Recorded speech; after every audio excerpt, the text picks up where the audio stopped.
Il nous faudra en fait un jour de plus en fait pour encore. Il y a encore tellement de choses à dire. Je me demande comment je vais faire en 2 heures. Bon, enfin bref, on y reviendra. Ce qu'on disait avec Étienne, la prochaine fois, on essaiera de faire l'introduction la veille. Vous viendrez le vendredi soir, comme ça, on présentera tout ce qui est technique et pratique. Et comme ça, on pourra directement commencer. Donc voilà, vous avez essuyé les plâtres. On fera ça la prochaine. Si c'est encore moi qui fais le prochain module, le prochain cursus, je sais pas, on verra bien. Chaque- Il y aura une pause, oui. Il y aura une pause vers 15h, 15h15. 15h15. Ça va dépendre. Bon, on enlève. J'espère que vous ne trouvez pas que c'est trop intellectuel, hein, que ça ne vous fait pas peur. Hein. J'espère que non. C'est pas le but. Hein. Si vous... Non, non, c'est pas, ça se veut pas comme ça, en tout cas. Ça peut avoir l'air un petit peu, mais bon, quand on parle de l'esprit, bien sûr, ça fait un côté un peu intellectuel, mais c'est pas ça qu'il faut retenir. C'est plus le côté justement pratique. À quoi ça sert d'étudier l'esprit et de, voilà. Je pense que j'essaie de vous le faire sentir. Et c'est bon, on est bon. Allez. Donc on va quand même commencer par un peu de méditation, puisque c'est ça l'outil principal qui va nous permettre de bien comprendre ce qu'est l'esprit. Et dans la méditation, c'est essentiellement donc l'esprit avec lequel on travaille. Donc pareil, on se prend la posture, une posture qui est propice, c'est-à-dire essentiellement le dos droit, puisque ça permet à l'énergie aux énergies de bien circuler dans le corps sans trop de blocage, sans trop de nœuds. Ensuite, donc la tête légèrement inclinée vers l'avant et les yeux mi-clos pour éviter à la fois la torpeur donc, et l'agitation mentale. Donc on y reviendra. Ça sera le sujet du prochain module. Ça. Donc j'insiste pas trop là-dessus pour l'instant. Juste essayer de sentir que votre corps, vous êtes bien ancré dans cette posture, que vous pouvez la tenir pendant quelques minutes.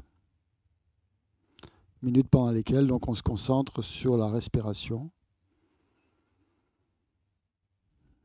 en prenant plusieurs grandes inspirations pour bien sentir l'air qui entre dans nos poumons, qui descend à l'abdomen, qui gonfle et dégonfle. Donc on s'intériorise au maximum en ressentant donc les mouvements du corps liés au souffle. Vous pouvez aussi vous concentrer, si vous préférez, sur la pointe, enfin sur la pointe, pas sur la pointe, sur les narines, pour sentir le passage de l'air dans les narines, la qualité de l'air qui rentre. Et aussi, donc, on se concentre sur le souffle et on compte les cycles respiratoires aussi, jusqu'à 10.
Ensuite, vous arrêtez de compter et vous restez simplement concentré sur soit le mouvement de l'abdomen, soit simplement donc la respiration.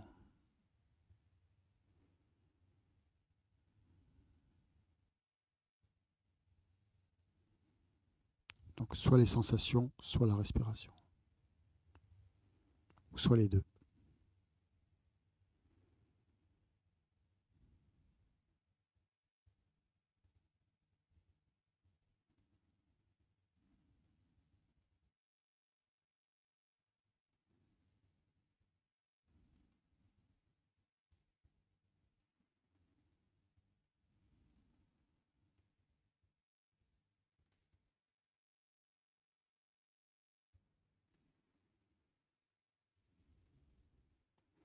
Ensuite, vous portez votre attention sur l'esprit,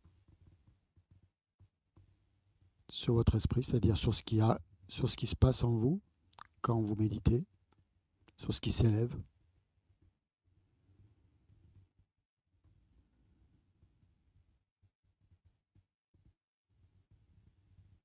sans arrêter quoi que ce soit. Vous laissez juste cette continuité se faire, instant après instant, parfaitement détendu, parfaitement vigilant, observateur et neutre.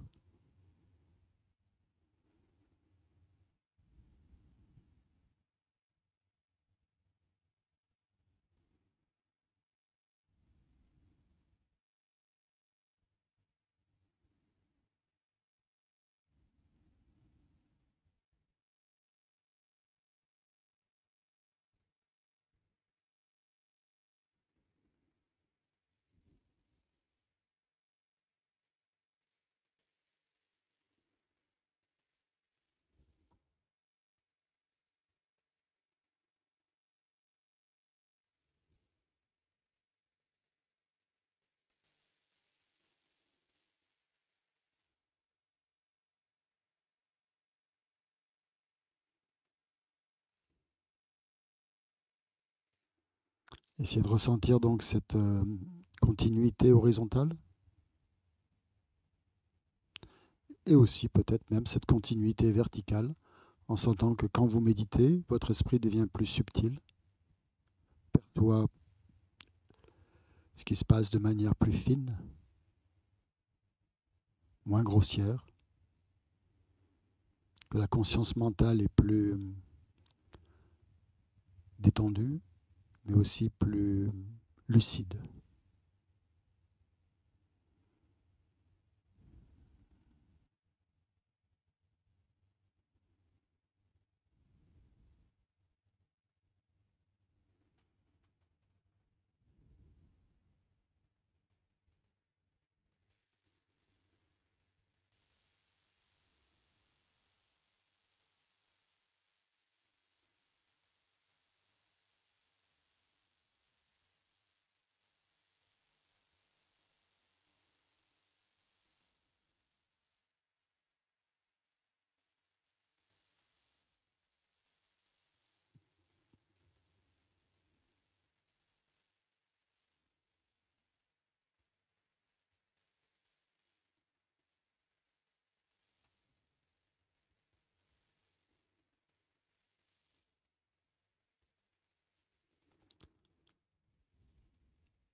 Donc vous prenez l'esprit comme objet de concentration, objet d'observation,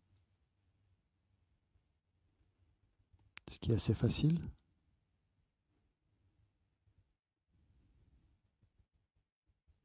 Et maintenant, vous allez faire l'inverse. Vous allez inverser le processus et vous allez regarder pas l'esprit en tant qu'objet, mais en tant que sujet. Qu'est-ce qui médite? Qu'est-ce qui regarde l'esprit?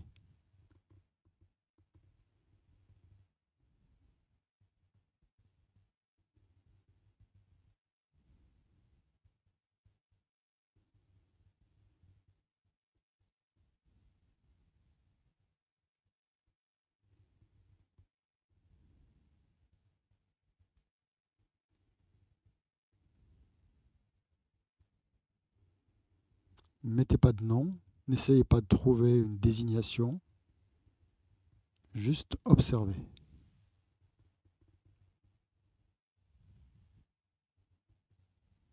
Laissez faire. Laissez l'esprit observer l'esprit.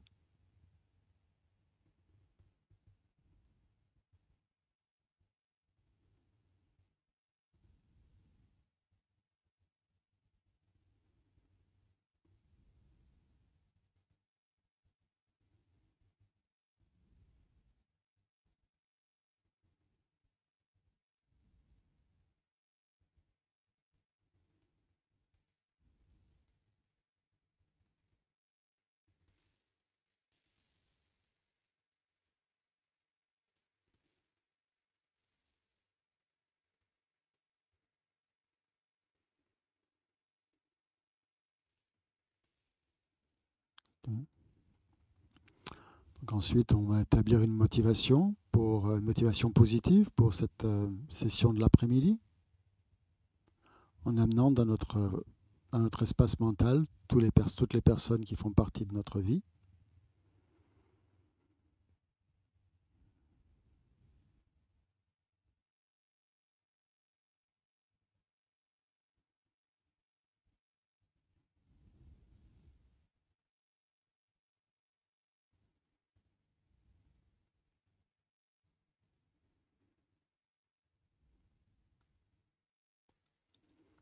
Des gens en fait qui sont toujours avec nous, puisqu'ils sont dans notre esprit, puisqu'on pense à eux.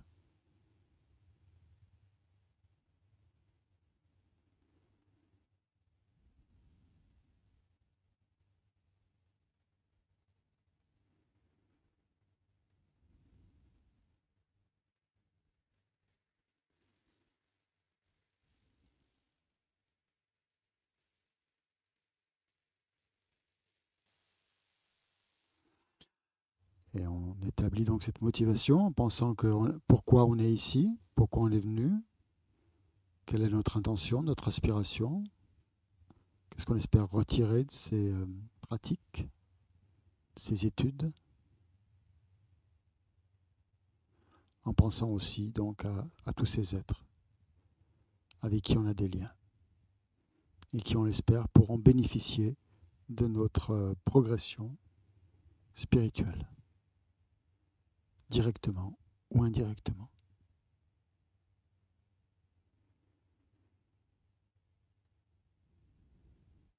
Mais non seulement des personnes, mais aussi peut-être des animaux, voire même des plantes, tout ce qui compose notre univers quotidien.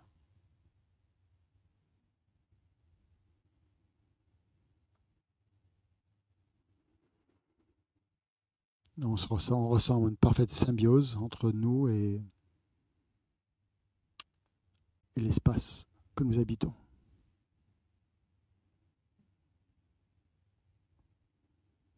Parfaite harmonie.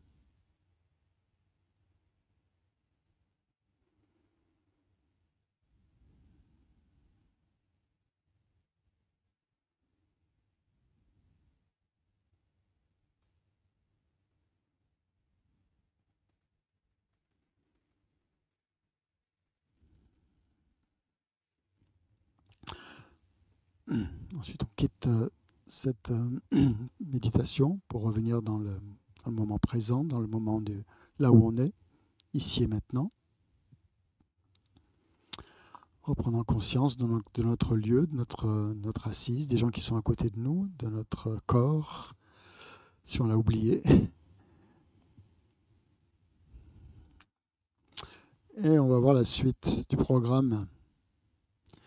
Ouais, donc, quand on médite comme ça sur l'esprit, sur ce qui se passe dans l'esprit, sur les événements mentaux, euh, donc pendant les méditations, déjà on se rend compte qu'il y a, quand on essaye de se concentrer, ben, c'est très difficile en fait, parce qu'on est sans cesse perturbé ou distrait ou au contraire somnolent et il y a toutes sortes de choses en fait qui s'élèvent dans notre esprit qui ne sont pas, qui nous empêchent de faire ce qu'on voudrait. C'est-à-dire de rester concentré sur l'objet de concentration que l'on a choisi. Et c'est un peu comme si en fait notre esprit était l'espace et que dans cet espace il y a toute une sorte de pollution, de déchets cosmiques, de débris qui tournent comme ça en orbite et qui nous agitent constamment.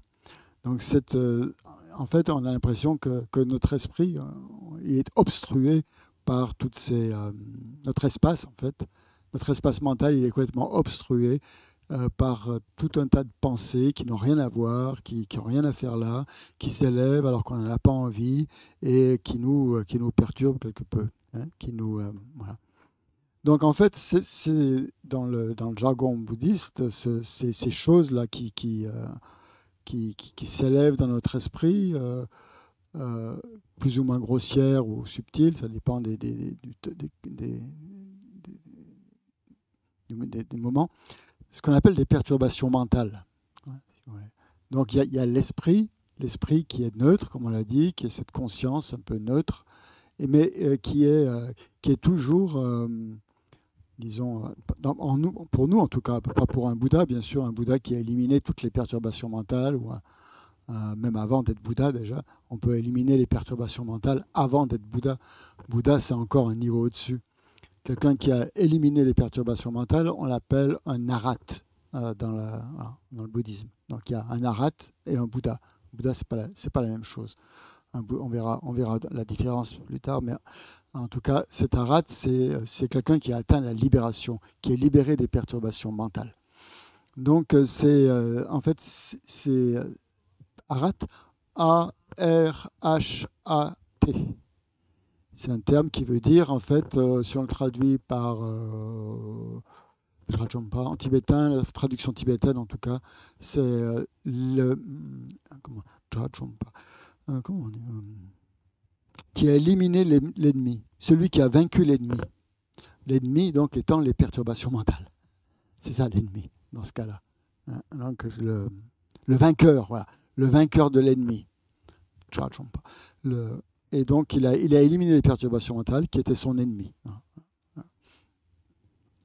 Donc, quand on médite comme ça, on voit justement toutes ces perturbations mentales qui ont lieu, qui s'élèvent et qui sont en fait comme des nuages un peu et qui peuvent obscurcir notre vue de l'objet sur lequel on est en train de méditer, que ce soit une méditation analytique ou une méditation contemplative.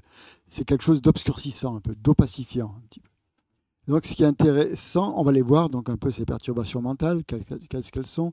Par exemple, je ne sais pas moi, toute forme de distraction, en fait, ou d'attachement. C'est surtout lié à l'attachement, en fait. On est attaché à certains états, à certains lieux, à certaines personnes, à toutes sortes de choses.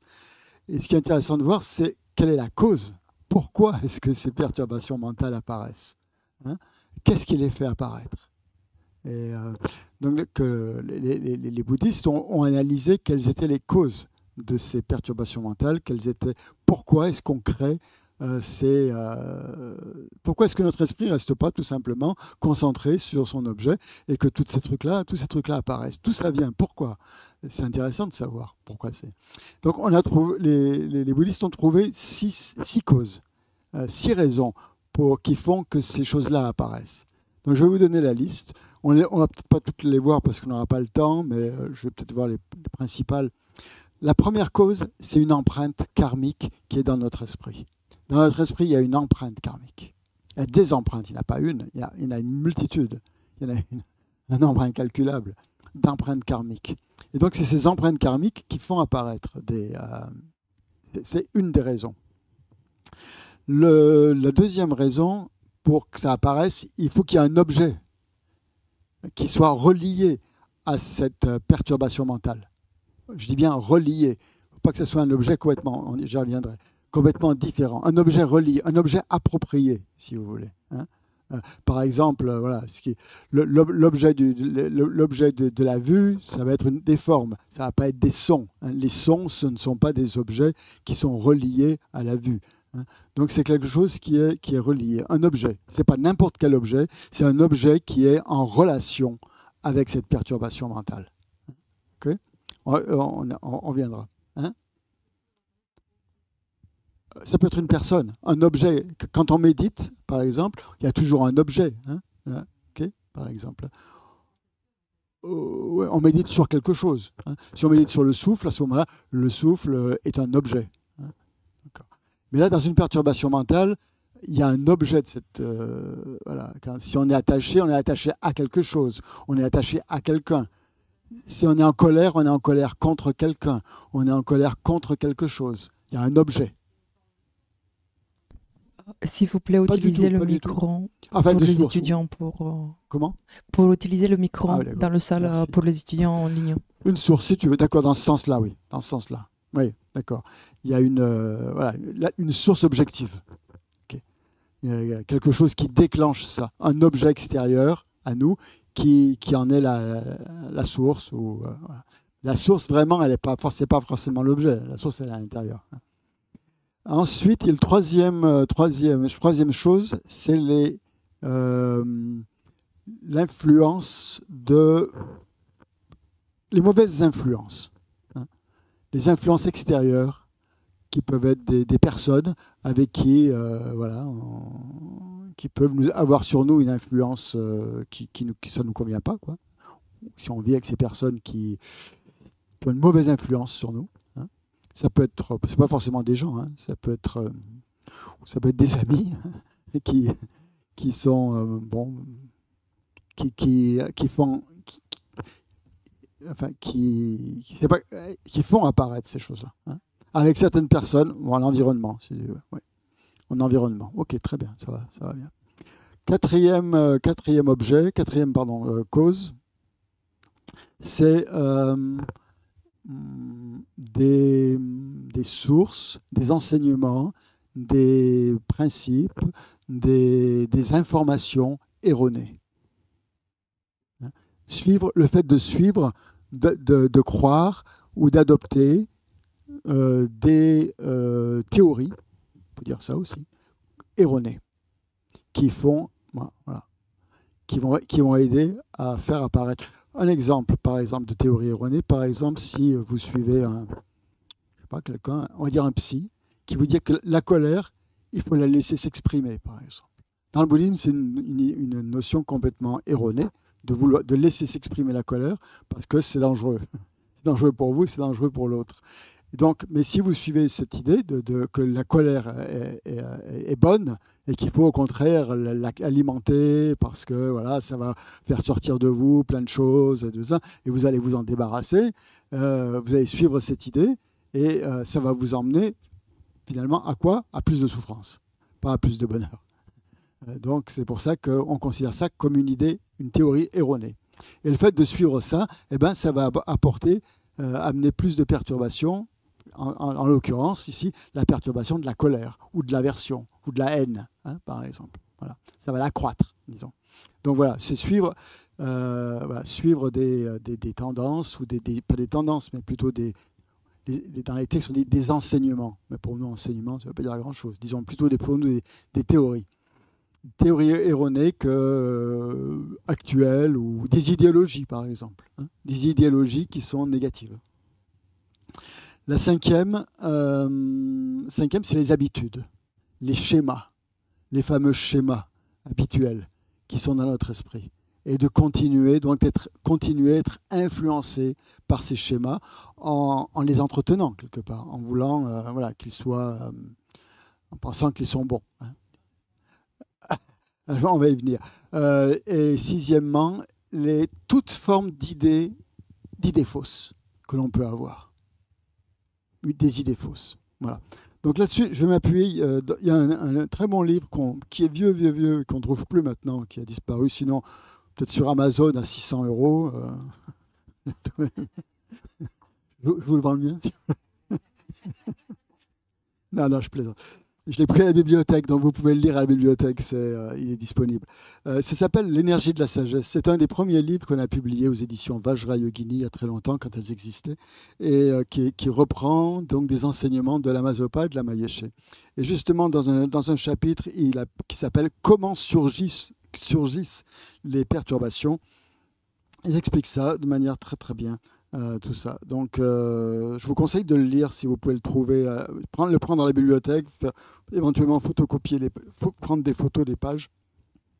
Je pense qu'on ne le trouve pas dans le... Voilà. Donc,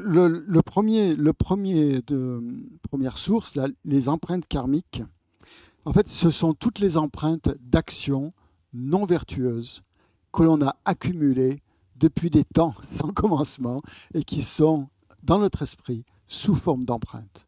Hein. Ça veut dire quoi, les empreintes? C'est comme, ça veut dire que ces empreintes vont se manifester si elles rencontrent un objet. Elles ne vont pas toujours se manifester. Par exemple, là, je ne suis pas en colère. Mais ça ne veut pas dire que j'ai éliminé la colère en moi. J'ai peut-être encore des empreintes de colère qui sont en moi. Mais elles ne se manifestent pas. Parce que je ne rencontre pas quelqu'un qui m'énerve, ou qui est déplaisant, ou qui me critique, ou je ne sais pas quoi, qui me mettrait en colère. Donc, on peut avoir l'impression comme ça qu'on en a éliminé la colère, mais c'est en fait simplement parce qu'on ne rencontre pas les conditions qui font surgir la colère. Mais l'empreinte de la colère est toujours là. Donc tant qu'on n'est pas un arhat, tant qu'on n'a pas éliminé les perturbations mentales, et, éliminer les perturbations mentales, ça veut dire éliminer les empreintes des perturbations mentales. C'est pas juste que les perturbations mentales ne surgissent pas parce qu'on peut les réfréner, on peut les faire taire, on peut s'enfermer dans une pièce et rencontrer personne, comme ça on est sûr de ne pas mentir, par exemple. Donc vous dites, je me suis débarrassé du mensonge, je ne mens plus. Mais bon, si vous allez vous trouver dans une situation où le mensonge va peut-être apparaître, donc votre tendance à mentir va peut-être réapparaître. Donc, en fait, toutes ces perturbations mentales, c'est pas parce qu'elles apparaissent pas qu'on s'en est débarrassé. Hein. C'est simplement parce que vous rencontrez peut-être pas les objets eux-mêmes qui favorisent justement la survenue de cette perturbation mentale. Et donc ça, c'est l'objet. Hein. L'objet qui est relié à cette perturbation mentale. C'est pas tout le monde qui me met en colère. Hein. Pour que quelqu'un me mette en colère, s'il dit du bien de moi, en général, je ne vais pas me mettre en colère. Par contre, s'il me critique, peut-être, ou s'il dit du mal de moi, ça va m'énerver. Hein. Donc la colère va apparaître. Et là, ça sera un objet qui sera lié à cette perturbation mentale. Ouais. Donc c'est ça ce qu'on entend par un objet relié. Et les objets reliés. L'attachement, par exemple. Là, j'ai pris la colère, mais ça peut être l'attachement. Tous les objets ne déclenchent pas de l'attachement. Vous êtes dans un supermarché, par exemple, il y a des objets qui vous attirent plus que d'autres. Hein, il y a certains rayons où vous allez passer, il n'y a pas d'objet qui va attirer vos attentions. Par contre, là, vous allez voir un bon café, par exemple, une marque que vous aimez bien, tout de suite, ben voilà, il va y avoir ça va éveiller en vous. Rien que le contact visuel de la marque du café et de son emballage, tout de suite, ça va éveiller en vous cette perturbation mentale de l'attachement à cette marque de café, par exemple. Hein. Voilà.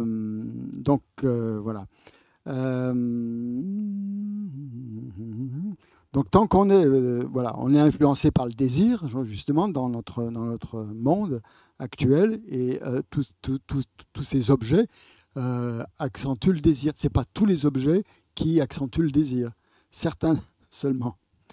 Ouais. Ensuite, qu'est-ce que j'avais dit? Les informations, l'environnement, hein, qui peut... voilà. Les mauvaises influences. Hein, par exemple, un environnement toxique, par exemple, va avoir un effet sur vos perturbations mentales. Voilà, si vous passez énormément de temps, 20 heures sur 24 à jouer à des jeux vidéo violents, je ne sais pas, ça va quand même avoir un certain impact sur votre... voilà, ça va faire surgir des perturbations mentales. Certains films, par exemple, aussi, que l'on aurait tendance à regarder, voilà, c'est ça qu'on entend par l'influence de mauvais amis, entre guillemets. On est attiré par certaines choses, hein, comme, je ne sais pas, par exemple, quelqu'un qui est addict aux jeux vidéo, et l'impression que ses amis, de jouer à ces jeux, ça lui procure un grand plaisir, mais en fait, au bout du compte, ça ne fait qu'accentuer la survenue de ces perturbations mentales, liées à plein de choses, à l'attachement, à la colère, à animer plein de trucs. Ensuite, qu'est-ce qu'on avait dit? L'accoutumance. Ouais, l'accoutumance, c'est... ah oui, pardon, j'ai oublié de suivre des enseignements, des informations fausses qui sont véhiculées par la télévision. Donc ça, c'est assez clair. Hein. Voilà, de croire à certaines théories qui sont fausses, qui créent en fait plus de confusion que de paix dans l'esprit. L'accoutumance ou l'habitude, le 5e facteur donc, qui fait augmenter la force des perturbations mentales. Ces perturbations mentales, elles sont là, on se comprend bien. Hein. Simplement, ces facteurs augmentent leur force, les rendent encore plus fortes. Voilà. Donc, bien sûr, plus on s'habitue à certaines choses qui sont en lien avec les perturbations mentales, plus celles-ci vont s'élever. Donc, voilà. Donc ça, c'est un facteur important. Et le 6e facteur, c'est toutes les idées fausses que l'on peut avoir. Des choses qui nous apparaissent vraiment dignes d'intérêt, alors qu'elles n'en ont aucun, par exemple.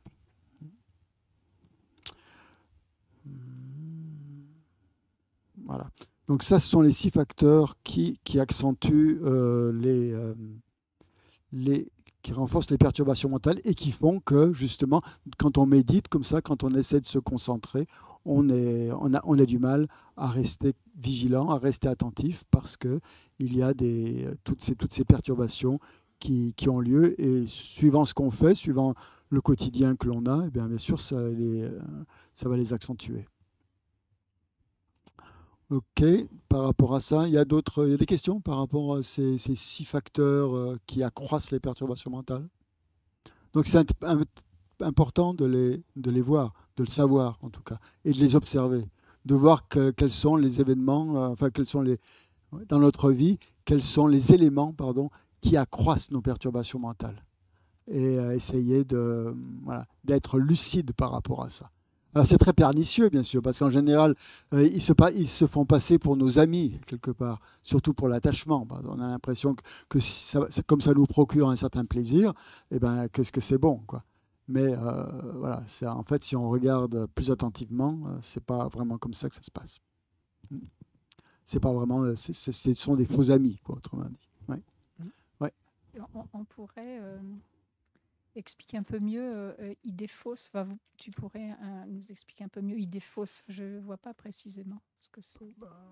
C'est-à-dire quand on a des jugements, exemples, par exemple. Oui, des jugements erronés, des jugements qu'on s'est fabriqués comme ça par des informations que l'on a eues à droite à gauche et qui nous donnent une certaine façon de voir les choses qui est complètement fausse. Et on peut être influencé par ces jugements qui nous viennent d'autres personnes ou pas.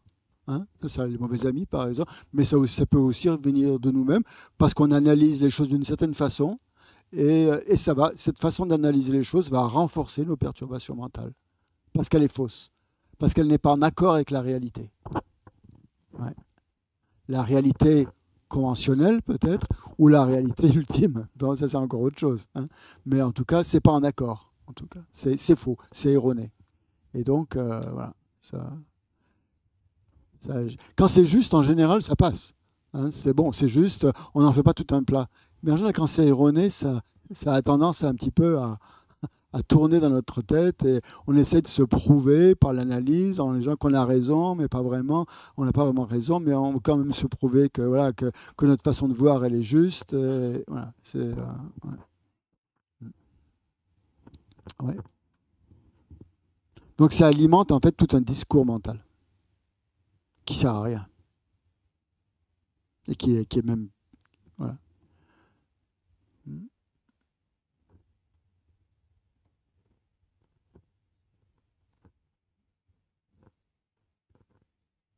Oui. Bon, on passe là-dessus. C'est bien. Ça peut permettre d'avancer un petit peu. C'est pas le sujet le plus important, mais c'est quand même important quand on médite de regarder ça pour donner plus de clarté, justement. Maintenant, on va regarder un peu plus comment fonctionne l'esprit, ou la conscience, hein, comme on veut.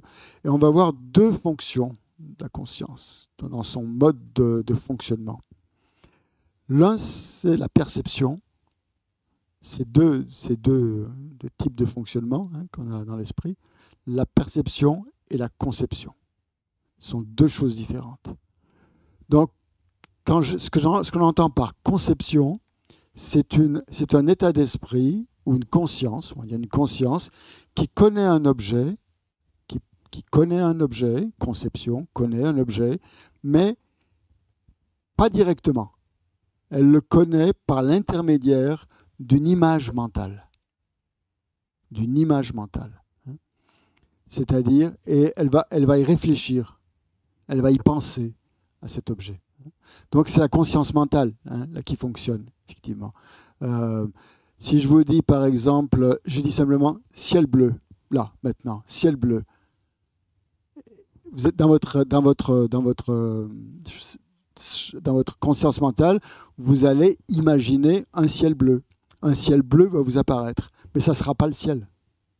Ça sera une conception, ça sera une représentation mentale du ciel bleu. Si je vous dis, pensez à une plage avec des cocotiers, vous n'allez pas vous retrouver dans une plage avec des cocotiers.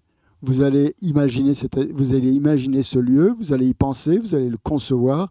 Ce ne sera pas la plage avec les cocotiers, mais ça sera une image, une représentation mentale, une image mentale approximative de la plage avec les cocotiers.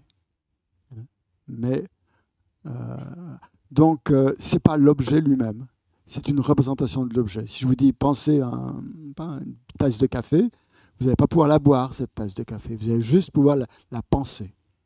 Donc ça, c'est une conception. Une conception, une manière... notre conscience fonctionne comme ça, par des conceptions. C'est une conscience conceptuelle, si vous voulez. On appelle ça une conscience conceptuelle. Et on a énormément de conscience conceptuelle. Chaque fois qu'on réfléchit, chaque fois qu'on pense, chaque fois qu'on imagine, nos souvenirs, tout ça, ce sont des consciences conceptuelles qui apparaissent à notre esprit. Le problème, c'est parfois, on prend des images conceptuelles pour la réalité. Et on fait ça tout le temps. Or, toutes les images conceptuelles sont fausses. Sont pas fausses dans l'absolu, elles sont fausses par rapport à l'objet qui nous apparaît. L'objet qui nous apparaît n'est pas l'objet lui-même, n'est pas en question. Donc quand on pense à quelqu'un, par exemple, toutes les idées qu'on peut se faire sur cette personne, ce sont des conceptions que l'on a dans notre esprit. Et ce n'est pas la personne. C'est nous l'idée que nous nous faisons de cette personne. Okay? C'est pas la personne. C'est juste une conception, c'est juste une perception conceptuelle, on peut l'appeler comme ça, de la personne. Et une image mentale qui est dans notre esprit, qui nous aide sur laquelle on réfléchit. Et quand je dis image, ça peut être des sons, c'est pas simplement visuel. Ça peut être, ça s'applique aussi aux 5 sens. On peut rappeler ça aussi une image générique. On trouve aussi ce terme dans les textes. Parfois, c'est expliqué comme ça. Voilà. En fait, la conception intervient après le premier moment de perception. Le premier moment de perception est toujours juste, avec nos consciences sensorielles et mentales. Le premier moment de perception, quand je perçois un objet, ce premier moment de perception, il est juste. Toujours juste.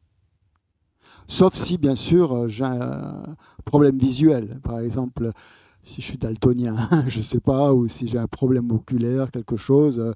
Donc ça va déformer ma perception de l'objet. À ce moment-là, l'objet ne sera pas... Ma perception ne sera pas juste parce que ça ne sera pas la perception que tous les autres personnes ont.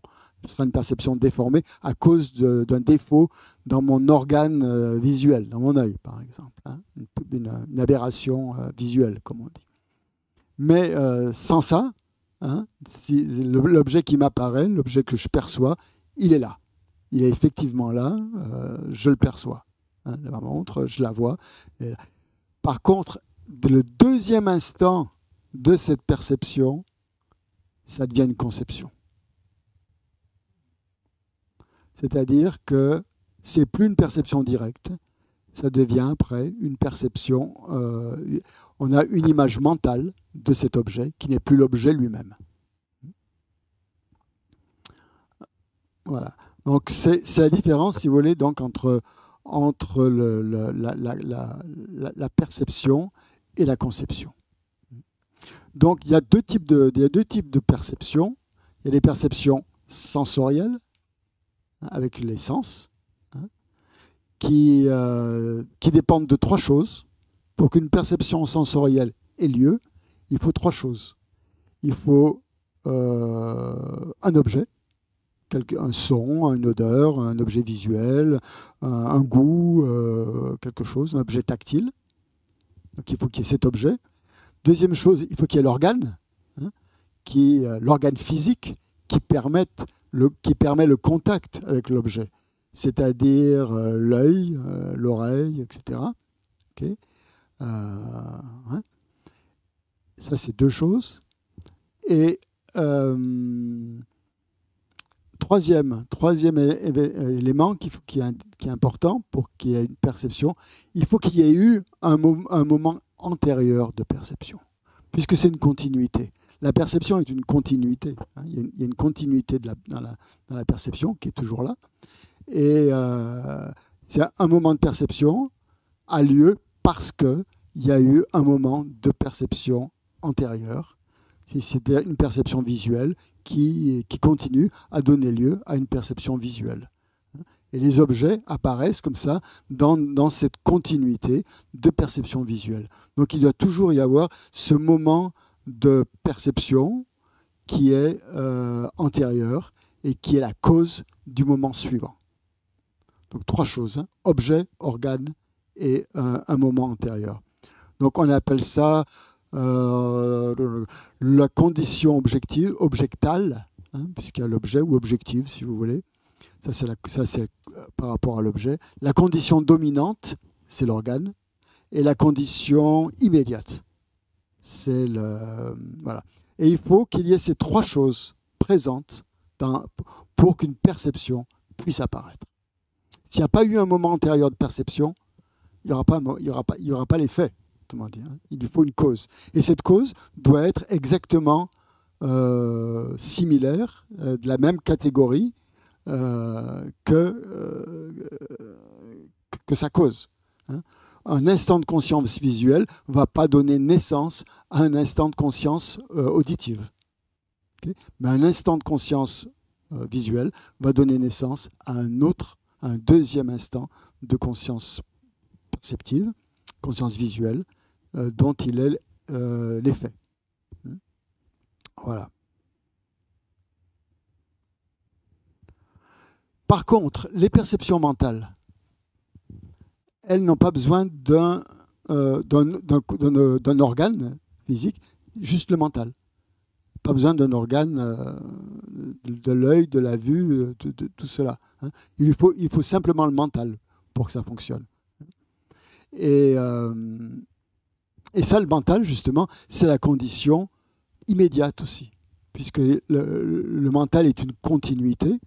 Donc, une perception mentale n'a besoin, en fait, que du mental.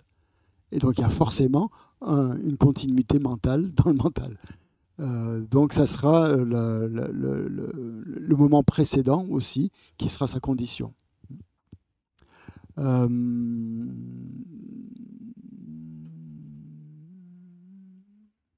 Ouais.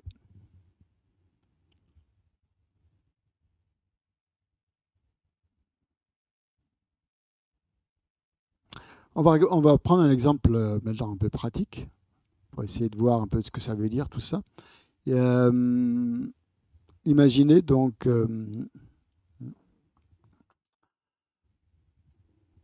tout simplement vous regardez un objet, vous essayez avec l'organe visuel, par exemple avec l'œil, et donc ce premier moment de perception est pur. Il n'y a pas de, c'est une perception nue, c'est une perception directe de l'objet. Et au deuxième moment, il va y avoir une perception, une conscience, une perception conceptuelle de l'objet, une appréciation de l'objet qui va venir transformer ou ajouter des choses à cette perception. Par exemple, si vous allez, vous voyez quelqu'un qui, je sais pas, qui vient vers vous, qui est au bout de la rue, par exemple,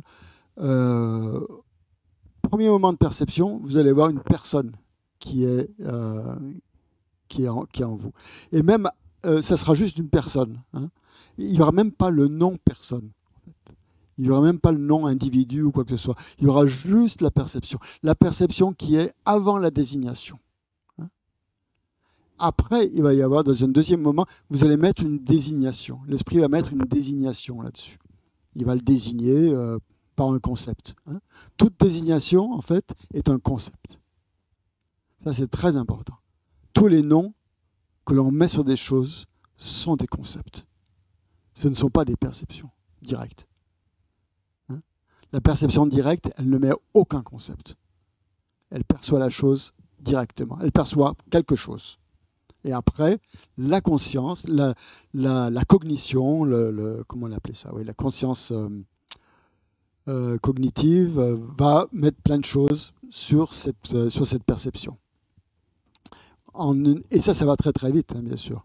En quelques millisecondes, vous allez décrire en fait cette chose qui vous apparaît. L'esprit va vous décrire cette chose qui vous apparaît et va mettre de plus en plus de définitions sur cet objet. Donc cette personne qui vous apparaît, après vous allez mettre le nom, le label, je sais pas, l'étiquette personne. Après vous allez mettre l'étiquette homme, femme, ami, ennemi, neutre, je connais pas, ah elle a l'air sympa, oh peut-être pas tant que ça finalement, ah elle est bien habillée, ah super, hein, j'aime bien son look, ah, je vais lui parler peut-être, voilà, il y a tout je te parle de mon esprit peut-être, mais enfin je sais pas, mais bon. En tout cas c'est comme ça que ça se passe en général. Quand vous voyez quelqu'un, vous avez toujours des perceptions, une perception, et après il y a tout un truc qui vient en fonction de quoi. Alors tout ça vient après tout ce qu'on met dessus. Eh bien, ça vient de tout ce bagage que l'on transporte avec nous, un bagage culturel, un bagage éducatif, un bagage plein de choses, et qui sont projetés en fait, sur ces objets dont que l'on pense connaître, dont on pense avoir une perception juste, mais qui n'est en fait que des images, que des représentations mentales que l'on plaque sur ces objets. Et c'est ça les jugements. Tout de suite, dès le deuxième instant de cette perception, une fois que cette perception a eu lieu, cette perception directe, et après il y a tout un fatras de jugements que l'on fixe sur cette personne. Et c'est ce qu'on appelle des réifications. On réifie. Réifier, ça veut dire donner une existence réelle, en fait. Donc ça viendra peut-être un peu plus tard quand on parlera de philosophie dans le bouddhisme.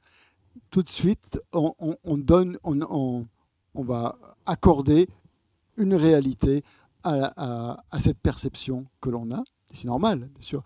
Cette perception que l'on a de l'objet, elle nous apparaît réelle. Quelque chose nous apparaît. Et tout de suite, on va mettre des adjectifs, des qualificatifs.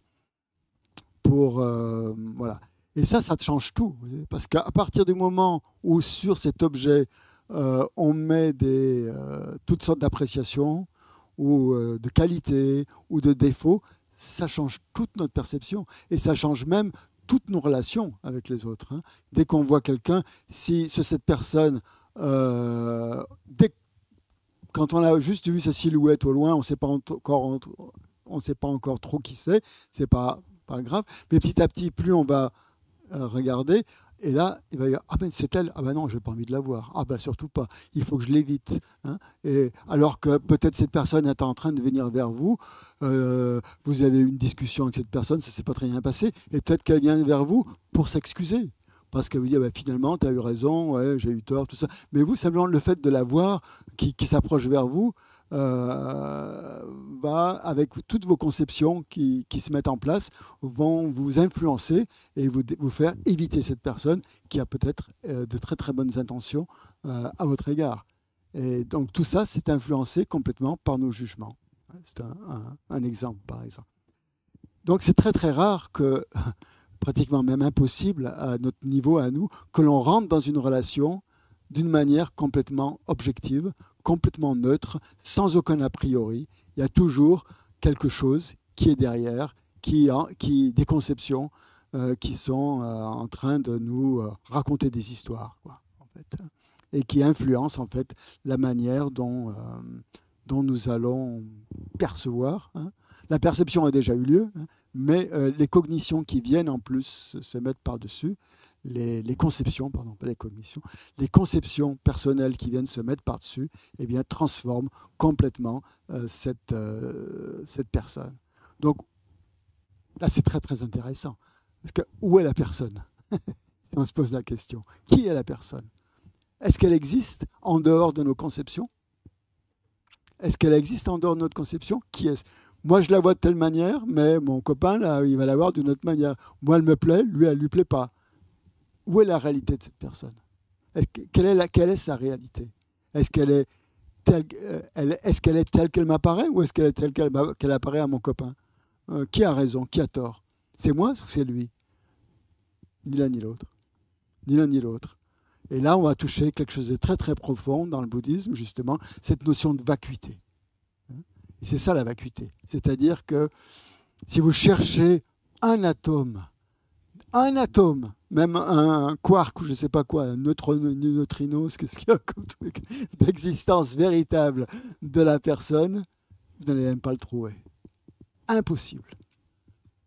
Tout ce qui vous apparaît de la personne, c'est vous, ce que vous y mettez dessus. Ce sont vos conceptions, ce sont vos idées, votre réification, la réalité que vous donnez à cette personne, mais qui n'est pas la personne. Et voilà. Et c'est ce qu'on appelle dans le bouddhisme l'ignorance. On ne voit pas la personne, ou cette apparence que l'on a de la personne, cette perception que l'on a de la personne. Ce qu'on appelle une perception, en fait, ce n'est pas une perception, c'est une conception. Et c'est une conception forcément erronée dans le bouddhisme, puisqu'elle est influencée par quoi? Par vos perturbations mentales. Uniquement. Vous aimez ce genre de personne ou vous ne l'aimez pas. Dans un cas, c'est de l'attraction. Et c'est ça les deux perturbations, enfin les trois perturbations mentales principales. C'est l'attraction. Oh, elle m'attire. C'est intéressant parce que ça correspond à mes schémas mentaux, à mes habitudes, à mes idées, voilà. Ou au contraire, le rejet. Attraction, rejet. Attraction, rejet. C'est loin, soit l'un, soit l'autre. Et qu'est-ce qui alimente ça? C'est ça.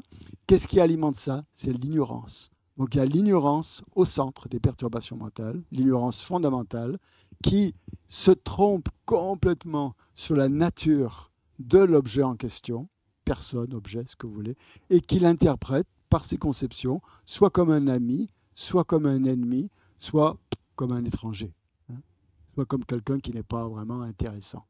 Donc on l'ignore. Et l'ignorance donc donne une réalité à tout ce que l'on perçoit, à tout ce que l'on croit percevoir d'une manière neutre, intelligente et parfaitement réelle, et lui donne une réalité qu'elle n'a pas. Donc dans un cas, ça va nous attirer. Si ça correspond bien à notre vision des choses, à ce que nous aimons, tout ça, il va y avoir attraction. Si au contraire, ça ne correspond pas du tout, parce que cette personne, il y a quelque chose qui ne nous plaît pas, il va y avoir un rejet. Mais où est la personne là-dedans? Où est la personne en dehors de nos projections? Où est-elle? Où est-elle? Donc voilà ce que je veux dire quand je disais qu'on n'entre jamais dans une relation d'une manière neutre. On est toujours influencé par nos conceptions. Il n'y a que la perception, la premier instant de perception qui est juste, quand on voit juste la silhouette au bout ou l'objet en question, et qu'on n'y a pas encore mis de jugement. Mais ça va très très vite. Ça dure, ce moment de perception qui est direct et qui est nu et qui est juste, dure un temps extrêmement court, un 65e de claquement de doigts. Et tout de suite après, patatrac, ça y est, c'est parti, tout le cinéma se met en place. Et notre vie fonctionne comme ça. Et c'est de ça qu'on veut se libérer. C'est de ces perceptions erronées pour avoir des perceptions justes. Et c'est intéressant justement de voir quand est-ce que voilà, quand est-ce que nous avons une perception juste ou quand est-ce que nos consciences viennent apporter des choses qui sont complètement erronées, qui ne correspondent pas à la réalité. D'où viennent ces projections? Elles viennent de toutes nos expériences passées. Les bouddhistes disent dans cette vie, mais aussi des vies antérieures. Des vies antérieures. Depuis des vies sans commencement, puisque l'esprit n'a pas de commencement. Donc toutes ces influences viennent depuis des temps immémoriaux.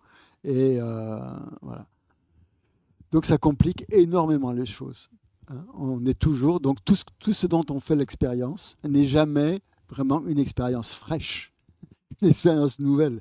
C'est toujours quelque chose qui est vieux, en fait, qui correspond à des attitudes très anciennes, à des habitudes très anciennes, qui reviennent à la surface. Parce qu'il y a un objet, donc il faut qu'il y ait un objet qui alimente cette perception. Donc, voilà. Donc les possibilités d'avoir des expériences nouvelles, magnifiques, sont difficiles à avoir parce qu'il y a toujours ce jugement ou ce préjugement. Même avant le jugement, il y a des préjugements qui vont influencer le jugement. Voilà. Eh bien, peut-être qu'on va faire une petite méditation là-dessus avant de faire la pause. Voilà. Une méditation qui est très intéressante, je trouve, qui a deux intérêts. Le premier, c'est de nous montrer comment notre esprit fonctionne par rapport justement à ces conceptions. Et l'autre, de développer en nous plus d'équanimité entre les gens, d'arrêter de catégoriser les gens en amis, ennemis, celui-là il me plaît, celui-là il me plaît pas, je veux être ami avec celui-là, mais je veux pas être ami avec celui-là je le déteste. Voilà, ce genre de discrimination en fait que fait constamment notre esprit quand il rencontre des gens. On est tous allés dans des cocktails ou des réunions ou je sais pas quoi, où on arrive, il y a plein d'inconnus, on connaît personne et on regarde, il y a des perceptions là, oh bah celui-là il me plaît, celui-là il me plaît pas, je vais lui parler à celui-là ou je vais pas lui parler à celui-là, non celui-là j'ai pas envie de le voir. Tout de suite, il y a ça qui se met en place. Notre esprit tout de suite va aller vers va répondre à ce genre d'appel, d'attirance ou de rejet, en fonction justement de de ces préjugements qui ont lieu dans notre esprit. Voilà, donc on va faire une petite méditation là-dessus. On se concentre quelques instants sur le souffle pour amener un peu de clarté, de lucidité dans l'esprit et de calme.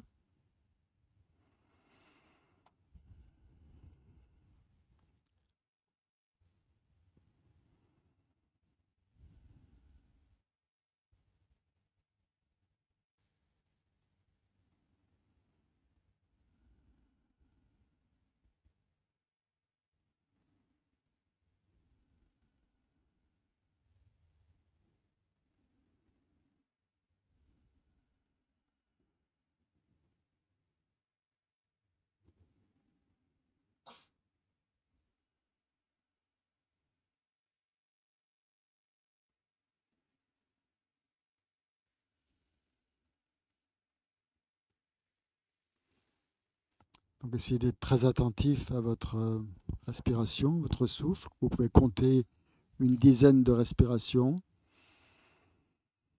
pour vous aider à être plus présent.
Donc, parmi les gens qui font partie de votre vie, vous allez, les gens qui vous entourent, donc qui vous avez amené dans votre méditation tout à l'heure, vous allez sélectionner 3 personnes et vous allez les placer tour à tour en face de vous, bien en évidence.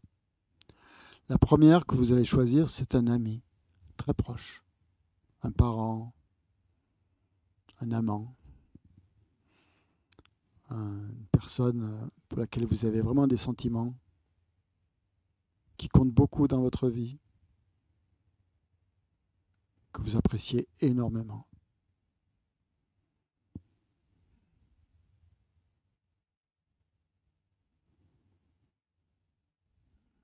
Okay. Donc, essayez de voir cette personne, de bien vous la représenter mentalement, cette image mentale.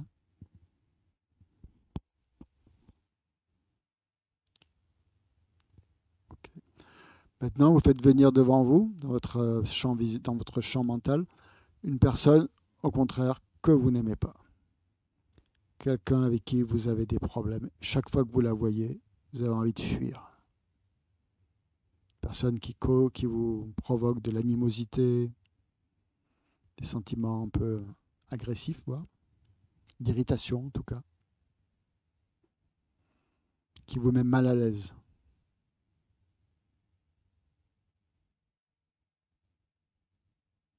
Ne cherchez pas les raisons, on n'en est pas encore là. Juste regardez-la, observez-la, voyez-la, sous tous ses aspects, toutes ses coutures. Faites-la apparaître.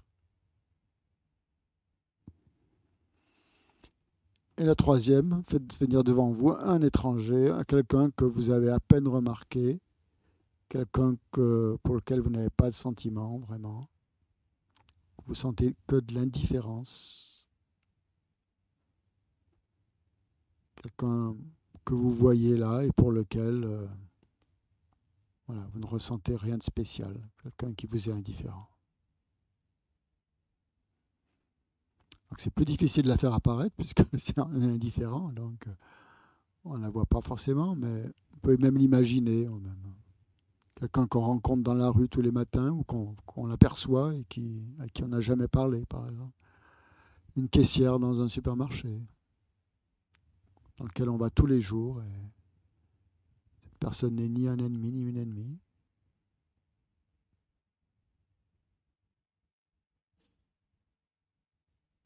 Okay. Donc on va commencer avec l'ami. Refaites revenir l'ami dans le champ mental. Pensez à votre relation avec cette personne.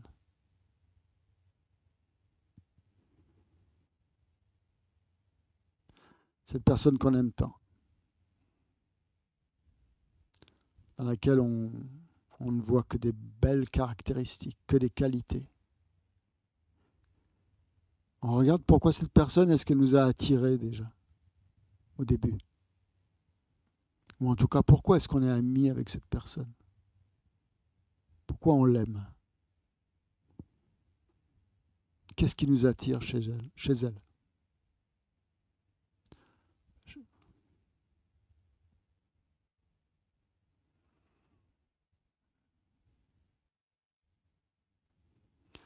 Et regardez donc les qualités que vous lui attribuez.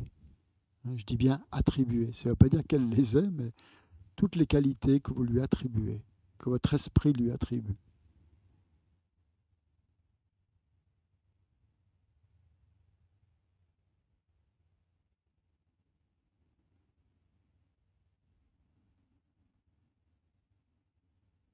Ça peut être des qualités physiques, des qualités morales.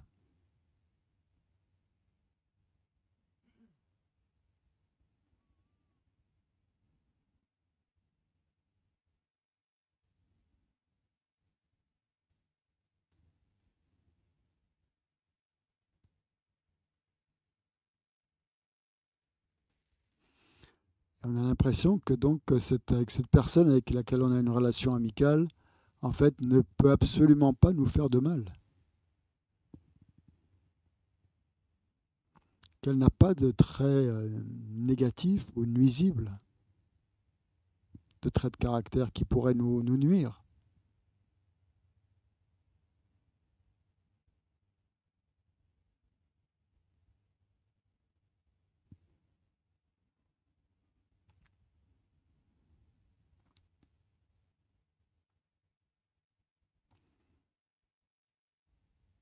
Imaginez que cet ami, à un moment donné, pour une raison ou pour une autre, fait quelque chose que vous n'aimez pas, ou dit quelque chose avec lequel vous n'êtes vraiment pas d'accord, avec cette personne avec laquelle tout d'un coup vous avez une dispute, vous vous disputez avec cet ami, et qu'il y a des paroles désagréables qui soient échangées entre elle et vous, des insultes peut-être. Ça peut partir très vite avec la colère. Comment vous vous sentez alors? Quel est devenu l'amour ou l'amitié que vous ressentiez pour cette personne? Où est la belle personne que vous appeliez mon ami, mon meilleur ami, ou ma meilleure amie?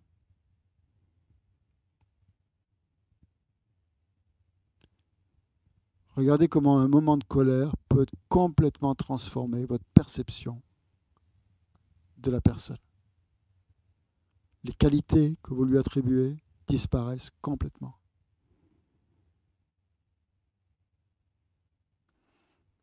Alors que ces qualités semblent complètement inhérentes à la personne elle-même. Tout d'un coup, elles n'y sont plus.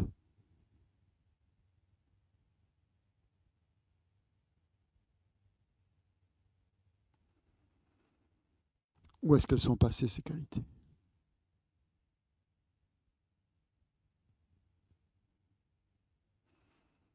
Et les défauts que vous lui attribuez maintenant, d'où viennent-ils?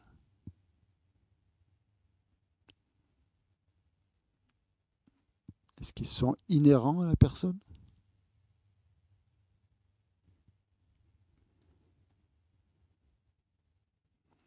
Donc en un claquement de doigts, la personne, l'ami, peut devenir un ennemi.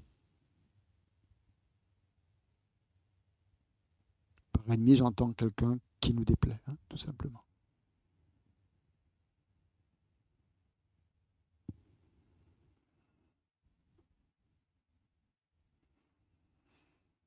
Donc on a tous fait ce genre d'expérience dans notre vie, des amis qui deviennent des ennemis.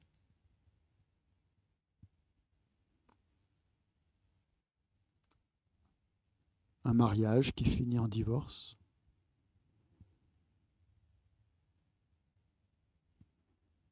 Une relation amoureuse qui se finit mal.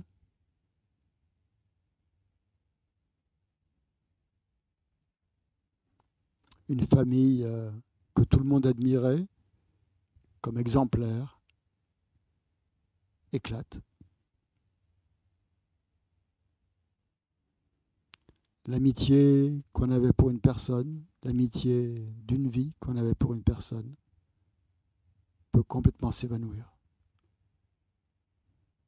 Tout ça à cause de nos conceptions.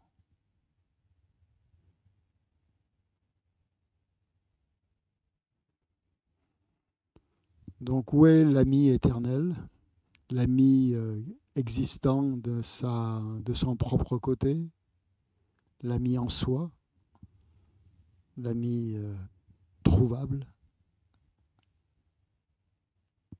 l'ami existentiel, éternel, introuvable.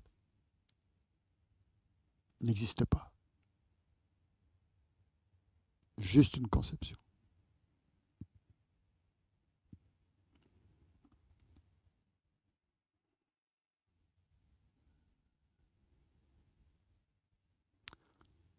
Maintenant, on essaie de faire venir l'ennemi en face de nous. Donc, il y a toujours des gens qu'on n'aime pas, avec qui on a des expériences difficiles, des relations difficiles.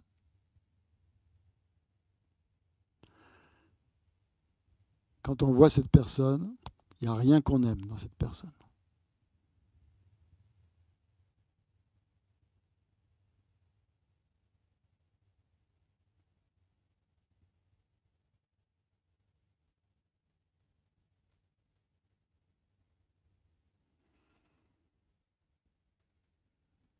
Pourtant, il suffirait que cette personne nous faisait un cadeau, par exemple, ou disait du bien de nous, faisait des compliments sur nous, sur notre manière d'être, je ne sais pas, ou nous rapportait quelque chose qu'on a perdu et auquel on tenait beaucoup. Notre perception de cette personne changerait complètement. Notre conception. Elle deviendrait un ami.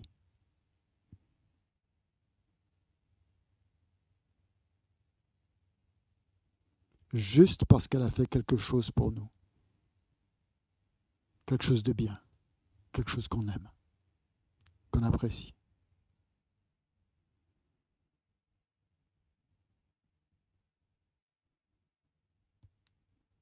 L'ennemi devient un ami. En un claquement de doigts. Et nos perceptions de cette personne changent complètement.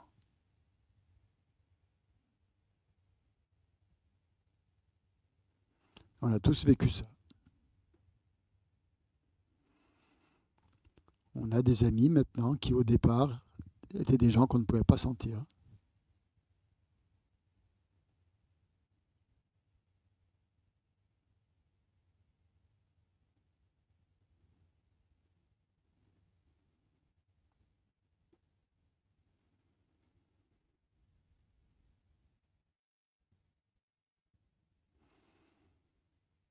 Et finalement, le dernier, c'est l'étranger. Quelqu'un pour lequel nous sommes indifférents. Et en fait, si on regarde bien, toute personne, que ce soit un ami, que ce soit un ennemi, à un moment donné, a été un étranger pour nous, avant qu'elle devienne un ami ou un ennemi.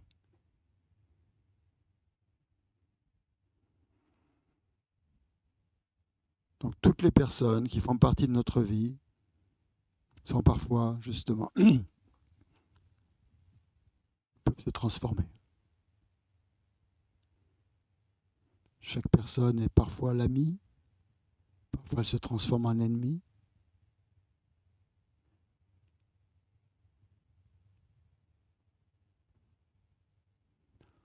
En plus, notre ami est forcément l'ennemi de quelqu'un d'autre, et notre ennemi est forcément l'ami de quelqu'un. Donc, où est-ce qu'il y a une personne substantielle qui ne change pas, éternelle, un ennemi ou un ami qui existe de par lui-même?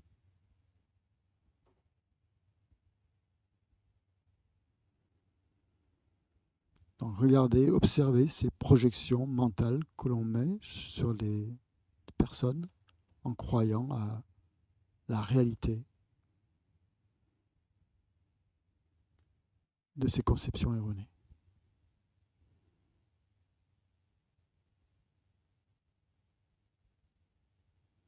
C'est ce qu'on appelle des projections.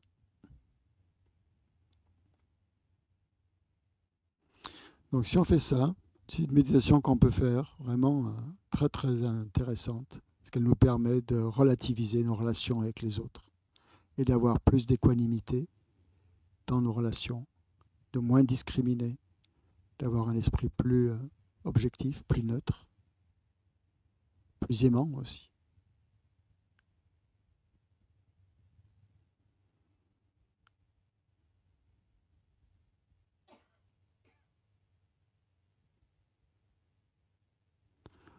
Voilà, on va faire une petite pause.